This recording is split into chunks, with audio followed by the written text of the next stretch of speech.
ازيك يا مريانا؟ الحمد لله. ايه اللي عجبك في سويسي؟ Cosa ti è piaciuto in Suesi? Perché è sincero come uomo. Vale la pena sposarlo per questo motivo?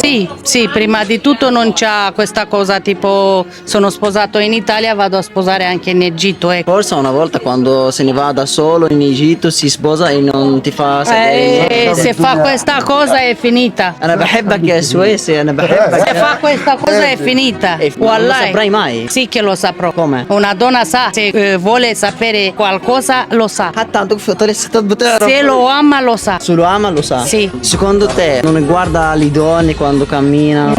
No, a lui non lo interessa. Ma io l'ho visto una volta. Non è vero. Io mi fido di lui come lui si fida di me. واثقة فيك قوي. ثقة انت بتهزر. طب انا عايز اعرف ازاي مش بيعرف؟ Biarafsci è un scherzo.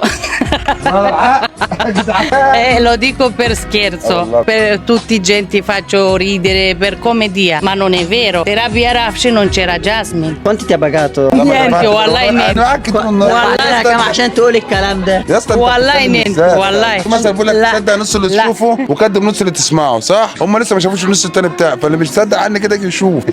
Suisi è una persona bravissima, lo dico come la moglie.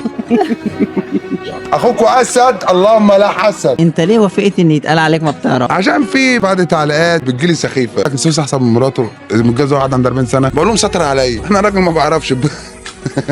سيب اللي يتكلم يعني انا اقول لك على حاجه حلوه واحد بيقول لك سوسي عنده 10 مليون انا عندي 10 مليون انا ما بيشغلنيش عشان انا راجل عارف انا بعمل ايه عارف لو انا بعمل حاجه غلط وواحد مثلا بيتكلم عليا ممكن افكر وازعل في الحوار ده انما كل الحاجات اللي بتقال عليا كده هو ولا حد يعرفني ولا حد شافني. ان انت ما بتزعلش من كلام الناس اللي بيقولوا عليك ما بتعرفش او هي بتقول عليك كده انت كده مثلا بتطلع سمعه وحشه على نفسك انت. سمعة مين يا عم صلي على النبي؟ ما بزعلش ليه؟ الناس اللي بتفهم تعرف اللي احنا بنهزر وبنضحك، والناس اللي بتفهم تعرف اللي احنا مثلا يعني كل فيديوهاتنا ضحك وتلقائيه، يعني انا ممكن اقول كلمه مثلا تكون خارجه انا ما بقاش قاصدها، انما في ناس بتبقى عامله الحاجه ده بوسطه ولا مخصوص وتبقى عارفه يعني مدى العقوبه بتاعتها اللي هيحصل الاذى بتاعتها وبتسيبها عادي، يعني انت تسوى ايه مثلا لما تطلع تقول مثلا على السويس كلمه ما هوش فيه، انت بتقولها ليه؟ هو مين السويس؟ ده انا مين يا عم؟ انت لو هتعمل في السويس مشكله في حياته بس انت لها هدف في دماغك، هدف اللي انت تشير على حسب اي حاجه. هي فعلا مريانه مسلمانه ولا انت كنت عامل ده فعلا ترند؟ يا اصل ترند منها انتجت بالدين ده انا طلع ترند بتفه قهوه. مريانه sei davvero una musulmana؟ Sì, l'ho detto già in tanti video. المفروض مسلمه، ايه السبب اللي مخليك موافق ان هي مثلا قلع الحجاب؟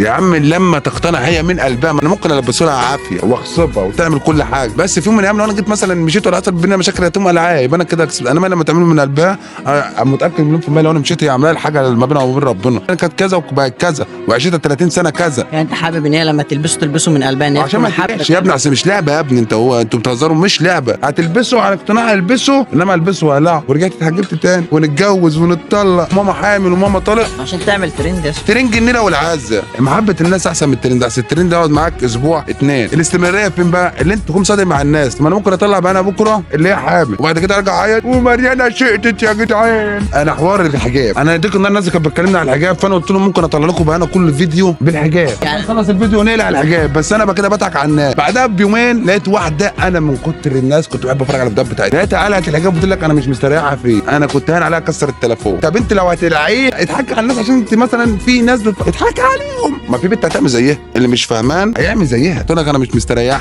وده حريه شخصيه ماشي حريه شخصيه مع العين وعلى راسي بس العين من غير ما تطلع قدام الكاميرا انت الناس بتتفرج عليك